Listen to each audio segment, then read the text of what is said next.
Hello বন্ধুরা, হয়তো আপনার শিশুকে ডক্টরবাবু মন্টোলুকাস্ট 4 mg ট্যাবলেটটি প্রেসক্রিপশন করেছেন। আপনার জানার প্রশ্ন থাকতে পারে এই ট্যাবলেটটির কাজ কি, এই ট্যাবলেটটি সম্পর্কে আরও বিভিন্ন কিছু জানার প্রশ্ন থাকতে পারে। আপনাদের আজকের ভিডিও থেকে আপনারা জানতে পারবেন মন্টোলুকাস্ট 4 mg ট্যাবলেটটি বাজারে কোন কোন কোম্পানির ভালো ঔষধ আপনারা পেতে পারেন, এই ট্যাবলেটটির বেনিফিট এবং খাওয়ার নিয়ম ও সাইড ইফেক্ট আরও কিছু তথ্য নিয়ে আমাদের আজকের ভিডিওটি করতে চলেছি। বন্ধুরা, মন্টোলুকাস্ট 4 mg ট্যাবলেটটি সম্পর্কে বিস্তারিত একটা তথ্য আপনাদের সঙ্গে আলোচনা করা যাক। এইরকমই মেডিসিন সংক্রান্ত বিষয় জানতে আমাদের চ্যানেলটিকে অবশ্যই সাবস্ক্রাইব করে রাখবেন। আজকের ভিডিওটি দেখে যদি আপনার উপকারে আসে, অবশ্যই বন্ধুরা ভিডিওটিকে লাইক করতে ভুলবেন না এবং আপনার ফ্রেন্ড সার্কেলে শেয়ার করতে ভুলবেন না। তো চলুন বিস্তারিত বিষয় জেনে নেওয়া যাক। দর্শক বন্ধু, বহু ডক্টরবাবু বিভিন্ন কোম্পানির ঔষধ প্রেসক্রিপশন করে থাকেন। কিছু পপুলার কোম্পানির মধ্যে হলো তা কোম্পানি দ্বারা মার্কেটে আপনারা পেয়ে যাবেন মন্টিয়ার 4 mg ট্যাবলেট, সান কোম্পানি দ্বারা আপনারা দেখবেন Montek 4 mg tablet, pin company দ্বারা টেলিকাস্ট 4 mg ট্যাবলেট। এটি ঔষধের মেন মলিকুল হলো মন্টোলুকাস সোডিয়াম। এটি একটি চুইয়েবল ট্যাবলেট, অর্থাৎ শিশুদেরকে জিভে দিলে কিন্তু ঔষধটি গুলে যাবে, খেতে পারবে সহজেই। এই প্রতিটি ঔষধেই মন্টোলুকাস সোডিয়াম কিন্তু 4 mg করে দেওয়া আছে। এই প্রতিটি ব্র্যান্ডের ঔষধগুলি মার্কেটে আপনারা বিভিন্ন আলাদা আলাদা এমআরপিতে পেয়ে থাকবেন। দর্শক বন্ধু, আপনাদেরকে বলছি ডক্টরবাবু যে কোম্পানির ঔষধই লিখে থাকুক, সমস্ত কোম্পানির ঔষধের কাজ কিন্তু একই রকম। এছাড়াও যে সকল ভিউয়ার্স বাংলাদেশি কান্ট্রি থেকে আমাদের ভিডিওগুলি দেখছেন, সকল ব্র্যান্ডের ঔষধগুলি শুধুমাত্র ইন্ডিয়ান প্রোডাক্টের ক্ষেত্রেই পাওয়া যাবে। বাংলাদেশে আপনারা এই সেম মলিকুলের অন্যান্য কোম্পানির ঔষধ পেয়ে থাকতে পারেন। কিন্তু এখন মেন বিষয়টি আমাদের জানার হলো, সেটা হলো এই মন্টোলুকাস সোডিয়ামের মেন কাজ কি, অর্থাৎ কোন কোন ক্ষেত্রে পেশেন্টকে খাওয়ার পরামর্শ দিয়ে থাকেন। মন্টোলুকাস সোডিয়াম লিউকোটিন রিসেপ্টর বিরোধী নামে পরিচিত এক ধরনের শ্রেণীর অন্তর্গত ঔষধ। মন্টোলুকাস সোডিয়াম প্রাথমিকভাবে হাঁপানি, ওয়েদার চেঞ্জের সময় যে আমাদের অ্যালার্জির লক্ষণগুলি ফুটে ওঠে আমাদের বডিতে, সেই রকম ট্রিটমেন্টের ক্ষেত্রে ডক্টরবাবুরা শিশুদেরকে প্রেসক্রিপশন করে থাকেন। দর্শক বন্ধুরা, স্পেশালি এই ঔষধটি শিশুদের ক্ষেত্রেই মেনলি ব্যবহার করা হয়।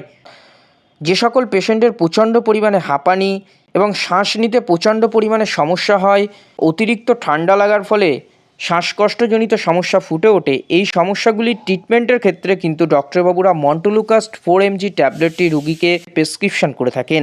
এই মন্টোলুকাস্ট 4 mg ট্যাবলেটটি খাওয়ার ফলে শরীরে এক ধরনের প্রদাহ সৃষ্টি করে, যার ফলে শ্বাসনালীর যে পেশিগুলি থাকে সেগুলো শক্ত হয় এবং হাঁপানি আক্রান্ত এই পেশেন্টকে শ্বাস নিতে সহজতর হয়ে ওঠে। বন্ধুরা, ওয়েদার চেঞ্জের সময় আমাদের শরীরে যে ধরনের সমস্যার সৃষ্টি হয়, প্রচণ্ড পরিমাণে হাঁচির সৃষ্টি হতে থাকে, বহু পেশেন্টের সর্দির সমস্যা ফুটে ওঠে, নাক দিয়ে কাঁচা জল ঝরতে থাকে এবং অ্যালার্জির কারণে চোখ দিয়ে জল ঝরতে থাকে। এই যে কন্ডিশন, এই কন্ডিশনের ট্রিটমেন্টের ক্ষেত্রে তখন ডক্টরবাবুরা কিন্তু মন্টোলুকাস 4 mg ট্যাবলেটটি রোগীকে প্রেসক্রিপশন করে থাকেন। এছাড়াও অনেক শিশুর বডিতে প্রচণ্ড পরিমাণে অ্যালার্জির র্যাশ বেরিয়ে যেতে থাকে। অ্যালার্জির কন্ডিশনের ফলে শরীরে যে র্যাশ বেরিয়েছে সমস্যাকে দ্রুততর সারিয়ে তুলতে মন্টোলুকাস 4 mg ট্যাবলেটটি তখন কিন্তু ডক্টরবাবুরা পেশেন্টকে প্রেসক্রিপশন করে থাকেন ও খাওয়ার পরামর্শ দিয়ে থাকেন। তাহলে দর্শক বন্ধু, আপনারা বুঝতেই পারলেন যে অ্যালার্জির কন্ডিশনের ফলে বডিতে যদি সর্দির সম্ভাবনা ফুটে ওঠে, হাঁপানি, শ্বাসকষ্ট, এই একজন এমবিবিএস ডক্টরবাবু শিশুদেরকে মন্টোলুকাস 4 mg ট্যাবলেটটি খাওয়ার পরামর্শ দিয়ে থাকেন। ডক্টরবাবুর এক্সপিরিয়েন্সের উপর নির্ভর করে আরও বিভিন্ন ক্ষেত্রে এই মন্টোলুকাস 4 mg ট্যাবলেটটি ব্যবহার করা হয়। আপনারা কিন্তু কোনো রকমভাবে আমাদের ভিডিওটি দেখে নিজে থেকে ঔষধ খাওয়ার পরামর্শ নেবেন না। ডক্টরবাবুর দেওয়া প্রেসক্রিপশনের নিয়মের গাইডলাইন ফলো করে আপনারা ব্যবহার করবেন। শুধুমাত্র সাধারণ কিছু তথ্য আপনাদেরকে জানানো ও বোঝানোর জন্য আমাদের ভিডিওগুলি আপলোড করা হয়। বন্ধু, এই তো হলো এই ঔষধটির মেন ব্যবহার। এবার আপনাদের প্রশ্ন থাকতে পারে ঔষধটির খাওয়ার নিয়ম সম্পর্কে। সেক্ষেত্রে অবশ্যই আপনাদেরকে আগেই বলেছি প্রেসক্রিপশন ফলো করবেন এবং এটি একটি সিঙ্গেল ডোজের ঔষধ।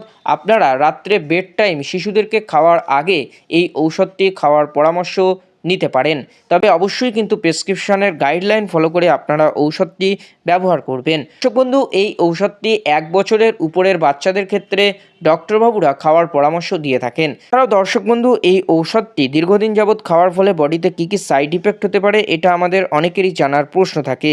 দিন যাবৎ খেয়ে যেতে থাকেন, এক পর্যায়ে আপনার বডিতে কিন্তু সাইড ইফেক্টের সমস্যা ফুটে উঠতে পারে। সেটা হলো শিশুর অতিরিক্ত পরিমাণে ঘুম ভাবটা চলে আসতে পারে এবং উষ্ণতা বেড়ে যেতে পারে, অ্যাবডোমিনাল পেন হতে পারে, ডায়রিয়ার মতো সমস্যা ফুটে উঠতে পারে। এছাড়াও দর্শক বন্ধু, এই ঔষধটি নেওয়ার ফলে যদি আরও কোনো রকম সমস্যা দেহে ফুটে ওঠে তাহলে অবশ্যই ডক্টরকে ইনফর্ম করবেন এবং ডক্টরবাবুকে বিশেষ করে এই বিষয়গুলি জানাবেন। বন্ধু, মন্টিয়ার 4 ট্যাবলেটটি সম্পর্কে আশা করি আপনারা বিস্তারিত একটা ছোট্ট ভিডিওর মাধ্যমে জানতে পারলেন। ভিডিওটি যদি আপনার উপকারে হয় অবশ্যই ভিডিওটিকে লাইক করবেন, আপনার কোনো মতামত থাকলে কমেন্টে জানাতে পারেন এবং আমাদের এই ভিডিওটিকে যতটা সম্ভব আপনার পরিবার ও ফ্রেন্ডের মধ্যে শেয়ার করতে ভুলবেন না। দেখা হচ্ছে নতুন আরেকটি ভিডিও নিয়ে। অবশ্যই সুস্থ থাকবেন, ভালো থাকবেন।